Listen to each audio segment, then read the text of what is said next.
Bismillahirrahmanirrahim. Assalamualaikum warahmatullahi wabarakatuh, Ustaz. Waalaikumsalam warahmatullahi wabarakatuh. wabarakatuh. Baik, Ustaz, nanya Ustaz dua perkara. Ustaz, tadi kalau misalnya kan hewan yang dikurban tuh unta, sapi dan kambing, Ustaz. Ini kalau tahun ini saya baru sekali ini kurban dengan kerbau. Katanya ada yang pendapat rojih sebenarnya itu nggak boleh. Gimana rojih Ustaz pendapatnya? Apa kerbau itu termasuk dalam golongan sapi atau gimana? Baik.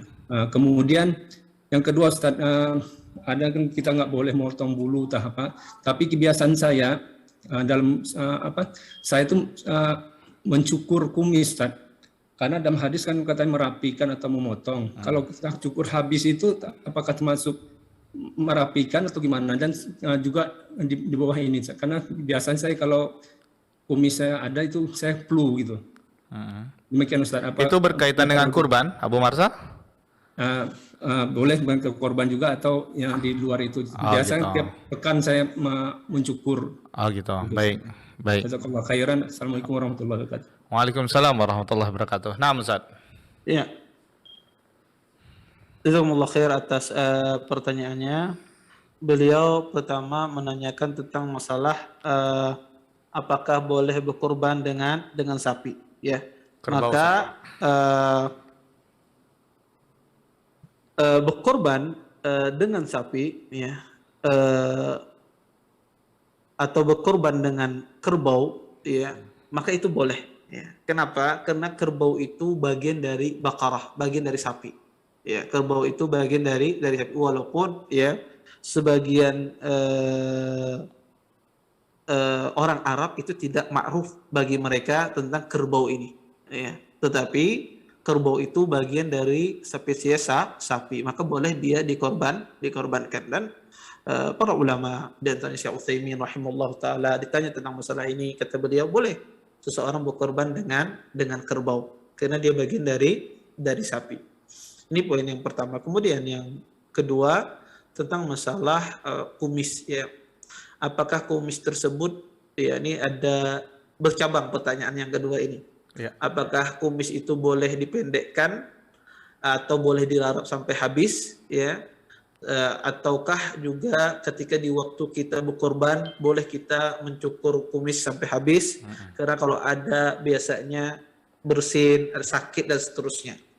Pertama, kumis itu boleh dicukur sampai habis, boleh ditipiskan. Ya, kumis itu secara hukum asalnya boleh dicukur sampai habis, boleh ditipiskan. Ya, dan ini pendapat yang rajih. Kenapa?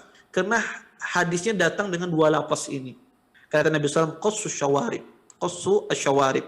Kata Nabi SAW, tipiskanlah kumis.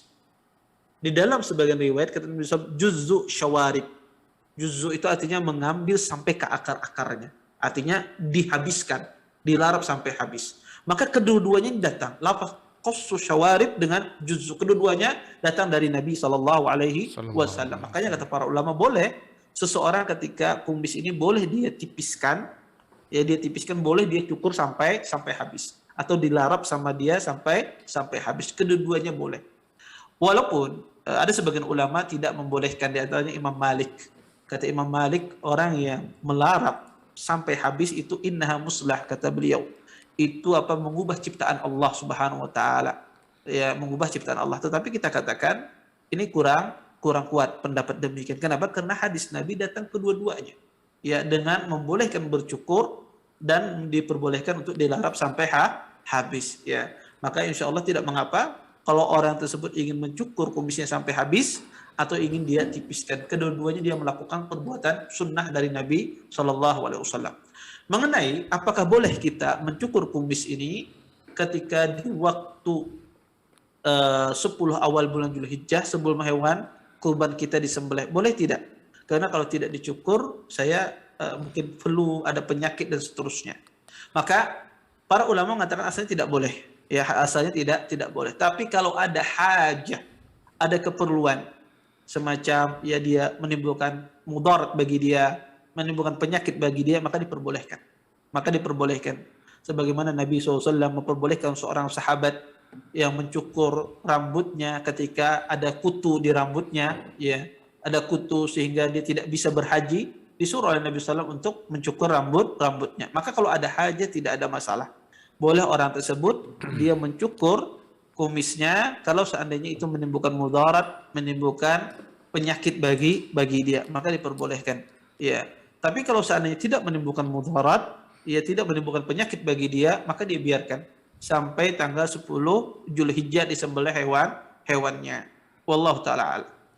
Ustaz, kalau apa yang Naam. sikit sini Ustaz, di bawah ini apakah masuk jenggot atau gimana Ustaz? Ya.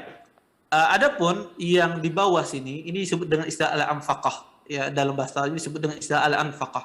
Al-anfaqah ini kata para ulama kalau dia menyambung dari bawah ke atas, dia nyambung dengan bawah ke atas, maka itu dia bagian dari jenggot. Tapi kalau seandainya dia tidak nyambung, terpisah, ya semacam itu terpisah, maka dia boleh dicukur karena dia bukan bagian dari jenggot, ya. Tapi kalau dia nyambung, ya nyambung dari bawah ke atas ini, nyambung dia, maka itu tidak boleh dicukur bagian dari jenggot. Tapi kalau dia terpisah, mereka semacam saya terpisah, maka itu boleh dia dicukur karena dia tidak bagian dari jenggot. Wallahu taala alam.